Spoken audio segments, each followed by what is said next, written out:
Welcome to the National Science Foundation Center for Braiding Indigenous Knowledges and Science, or CBIKS, Higher Education Research Policy Collaboratories, Tribal Consultation 101 informational module. This learning module will provide foundational information to support researchers and other learners understand the basic tribal consultation approval process in research conducted with and by Native and Indigenous nations and communities. I'd like to begin with an acknowledgement of the deep time relationships that exist between the landscape that my institution sits upon and the Indigenous peoples in this area. Northern Arizona University sits at the base of the San Francisco Peaks, on homeland sacred to Native Americans throughout the region. We honor their past, present, and future generations who have lived here for millennia and will forever call this place home. Yat she Dr. Ora Merrick Martinez inishe. Zitlanishle donimi pui paktise bashishchin ado kis ani e dishache do bilagane e dashanale agut ego e saninishle. Hello, I am Dr. Ora Merrick Martinez, and I am a citizen of the Navajo Nation and a descendant of both the Nez Perce and Hopi tribes. I'm a co-PI of CBIKS, where I support the broader impacts team, and am a co-lead of the Southwest Hub at Northern Arizona University. At NAU, I am an associate professor in the anthropology department. I also lead the NSF CBIKS Higher Education Research Policy Collaboratory that is part of the Transforming Science Collaboratories. This collab is centered on three main goals: learning from the regional hub's research experiences to support research, serving the hubs through direct and indirect support and capacity building, and supporting the broader CBIKS network, operations, and research activities. In learning from the various parts of CBIKS, I will work with the other collab leads to produce information such as curricula, training sessions, and workshops, policy briefs and template policies to support the implementation of tribal consultation policy within higher educational institutions, among the other Transforming Science collab research goals. Our focus is twofold: developing a robust understanding of the processes, methods, and protocols of braiding knowledges using the Indigenous Research Circle framework pictured below, and exploring best practices for community-based participatory research with Indigenous communities. As part of my research goals, I am focusing on developing manuscripts to guide researchers in developing research relationships with Native and Indigenous nations and communities in ethical and culturally grounded ways, while respecting and understanding tribal sovereignty. Another research goal is to understand the landscape of Indigenous research infrastructure within higher ed. When I say higher ed, I am also focusing on public, private, trade, and community colleges and universities. I am not focusing on tribal colleges and universities at this time, as research is subject to tribal IRV review processes. In the initial data collection phase, I reviewed the higher education institutional research landscape for tribal consultation policies throughout the US and found that there were very few states, less than 5% of higher ed institutions, have policy or guidance that directs researchers to obtain approval for any research that may have implications to Native and Indigenous nations and communities, to citizens living on tribal lands, to homelands, to quote unquote resources, and to ancestors. Considering this information and the rising request by federal and other funding agencies to gain approval from Indigenous nations and communities before research is funded, we see a need to provide a pathway for researchers to follow as they begin their research journey with and by Native and Indigenous nations and communities. In creating this module, I thought it would be helpful to answer some of the most frequently asked questions I have received throughout my career working in research compliance on behalf of a tribal nation in the southwestern United States. We will end with a summary of wise practices shared throughout the module, as well as providing additional learning resources. Tribal consultation is a legal requirement of some federal regulations that recognizes tribal sovereignty by requiring agencies and contractors receiving federal funding or being issued federal permits for research to engage in meaningful consultation and dialogue with tribal leadership before making policies, decisions, regulations that may impact tribal rights, lands, and or quote unquote resources. However, there is no mandate that requires approval from tribal nations in the regulations just that tribal nations are hopefully engaged in meaningful consultation and dialogue about the project and its impact to tribal rights, lands, and/or resources. Tribal consultation is different than public comment in federal undertakings and is based in tribal sovereignty and their federal trust relationships. Native American nations are considered consulted and interested parties, not the general public, and are afforded the opportunity to share concerns and potential mitigation strategies to minimize adverse impacts on land, citizens, and/or resources as part of the considered pathways moving forward with the undertaking or activity. To reiterate, there is not necessarily an approval needed during federal tribal consultation.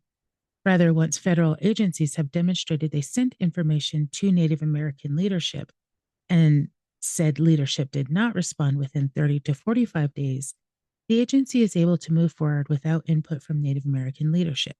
However, with research efforts and academic researchers, most Native American nations have tribal codes or regulations that not only define what research is within their laws, but that also govern all research on tribal homelands, research on, with, and by tribal citizens, research on and with or by tribally managed resources, and our research that utilizes tribal names or that may have potential impacts to the nation as a whole.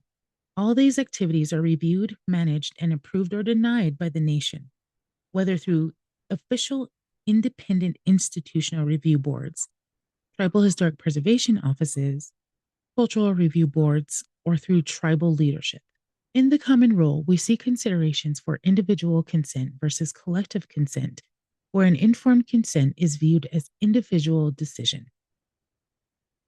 In viewing this through a tribal sovereignty lens, if the individual is a citizen living on tribal lands, the tribal nation has jurisdiction to ensure that the individual's and the collective tribal nation's rights are protected under a review by the tribal nation's governing body, whether through an IRB, a department, or tribal leadership review and approval.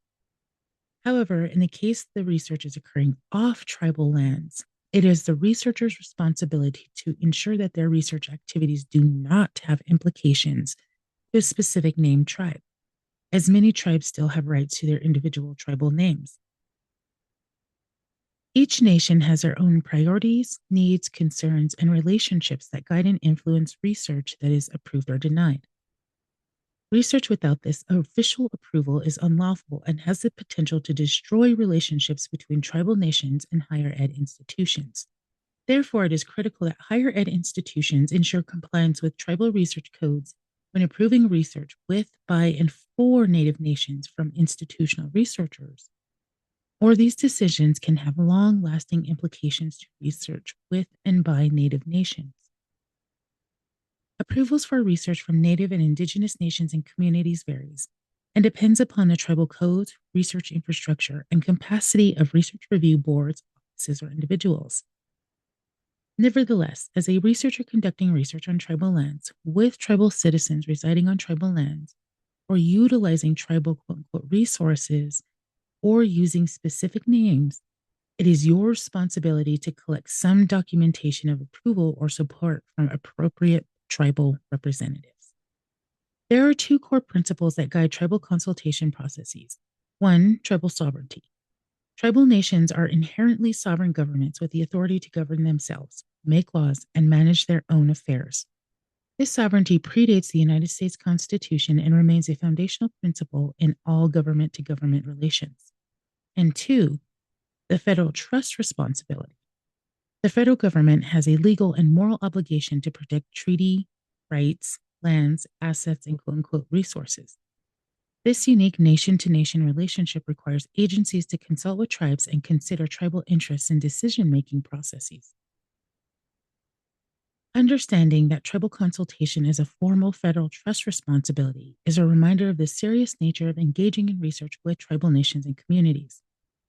Within academia, tribal consultation and approval is beginning to be a requirement of research funding and higher educational institutional policies that must be presented in order to receive funding or even begin research if their research is taking place on tribal lands, with tribal citizens living on tribal lands, with tribally managed or controlled collections or quote-unquote resources, or if there are implications to a specifically named tribal nation in your research.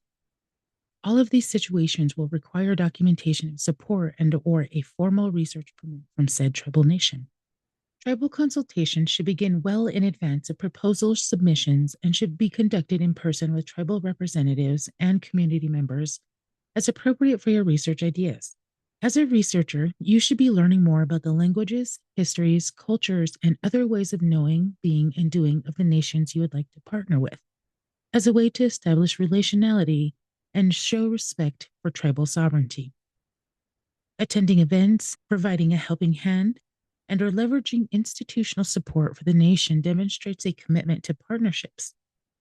Learning about the priorities and issues tribal governments and communities are facing from local events or conferences is also a way to meet representatives and begin conversations leading to research partnerships. In the USA, there are over 575 federally recognized tribal nations, with 326 of these having lands held in trust by the government. The map pictured above shows these tribal trust lands or reservations spread across the country, with the majority being held in the western part of the United States. In those regulations and policies mandating tribal consultation, there is not a process for identifying all impacted tribal nations, but wise practice is that researchers engage in meaningful dialogue and information sharing with multiple tribal nations early on to gauge interest and participation in research. As many tribal nations may have affiliation with a specific place, such as a mountain. Although you may be outreaching to several tribal nations, there may not be an opportunity for all representatives to participate, but it is always good to check in with all consulting and interested parties. If you're planning on conducting research with a specific nation or nations because of their status and not because of a place, you will need to investigate if those tribal nations have institutional review boards or an office, or if research proposals go before tribal leadership for consideration. Most times, a search of that tribal nation's website will help identify the appropriate review process. Official tribal IRBs are often independent of the tribal government, but will be listed on the tribal website. If there is no IRB, the Tribal Historic Preservation Office, or Cultural Office, or boards may review research. And in some cases, research proposals will have to go to an office or board and then to tribal leadership for a resolution of support or for a signed memorandum of agreement or understanding or a scope of work or contract. In those cases where research is centered on a location, such as on lands managed by federal agencies such as the National Park Service or the Forest Service, there are agency personnel whose sole job responsibility is to liaise and consult with tribal nation representatives.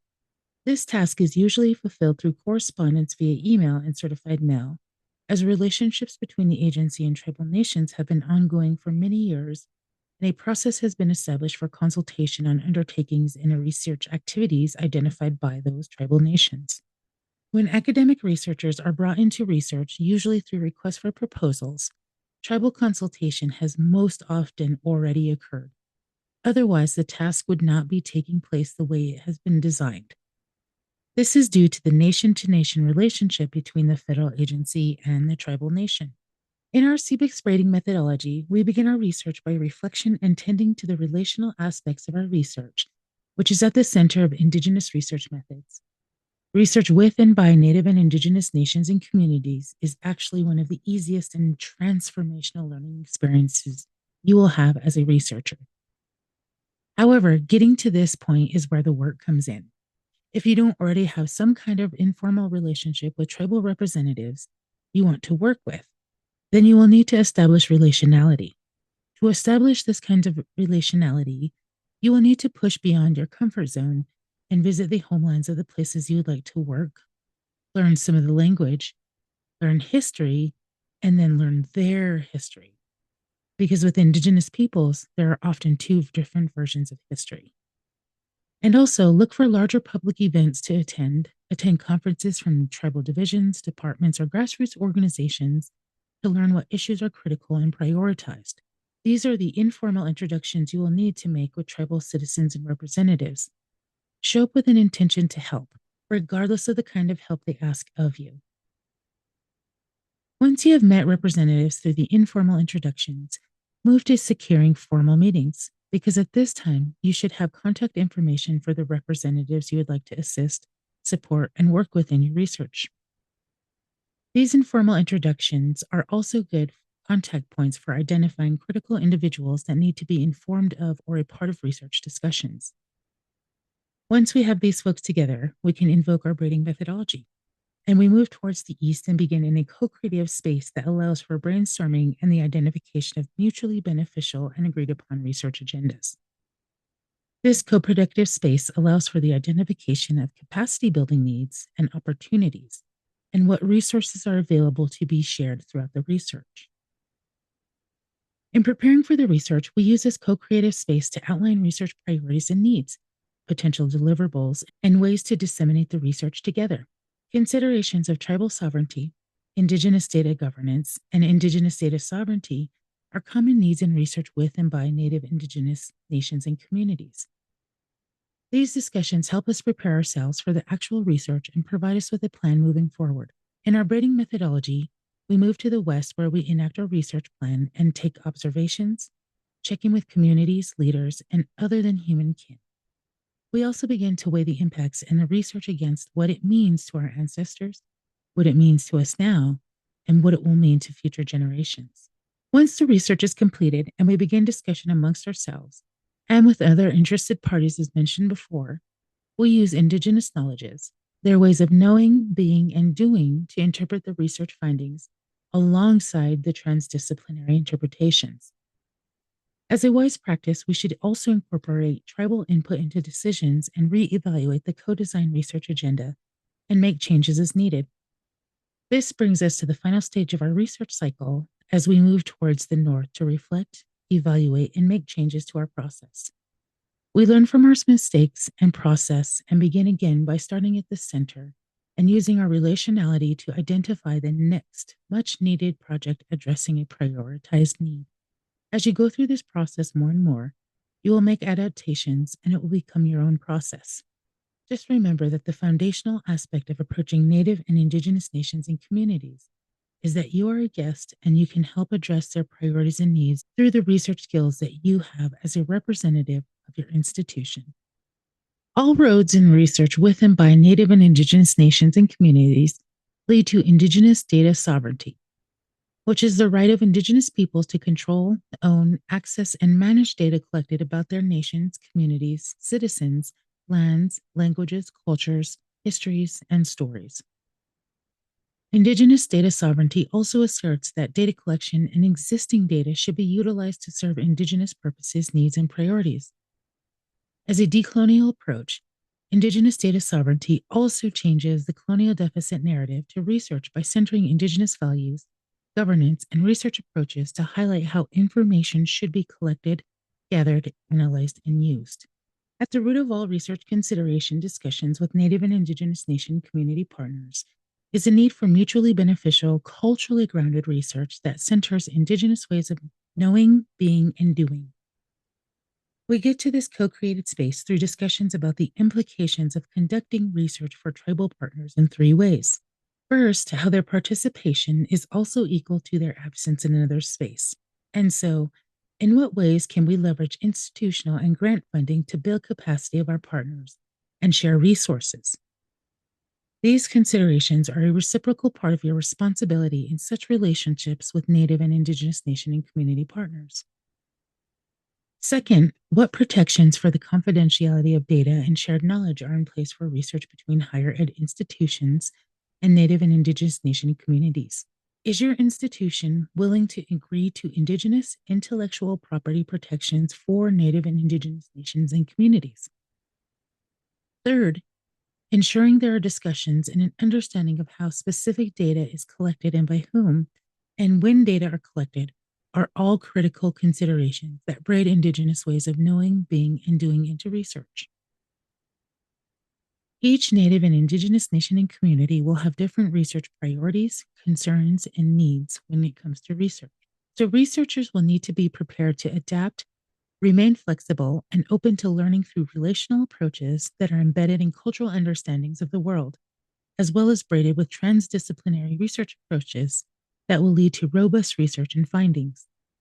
In looking at our WISE practices shared throughout this presentation, It's important that we build relationships before issues arise. Establish ongoing communication with tribal leaders and community members. Regular engagement builds trust and understanding, making collaboration smoother when important decisions need to be made together. Respect tribal protocols and timelines. Recognize that tribal governments have their own decision making processes. Allow adequate time for tribal councils to meet, consult with elders, and reach consensus according to their traditions. Avoiding consultation fatigue. Tribal communities often face multiple consultation requests from various agencies. Coordinate with other departments, consolidate meetings when possible, and respect tribal time constraints to prevent burnout and maintain meaningful engagement. Ensuring follow through on commitments. Trust is built through consistent action. Document all commitments made during consultations. Establish clear timelines and accountability measures, and provide regular updates to tribal partners on progress and outcomes. If you are interested in reading more about higher education research policy and practices, check out our Zotero library and our CBIKS Higher Ed Policy Collab YouTube channel. Both the short bit.ly link and the QR code are available for you. Ahiaha katsiao, and thank you for your time and attention. Have other needs and questions? Email us and let us know where you need assistance at cbixhighered@gmail.com. Thanks again.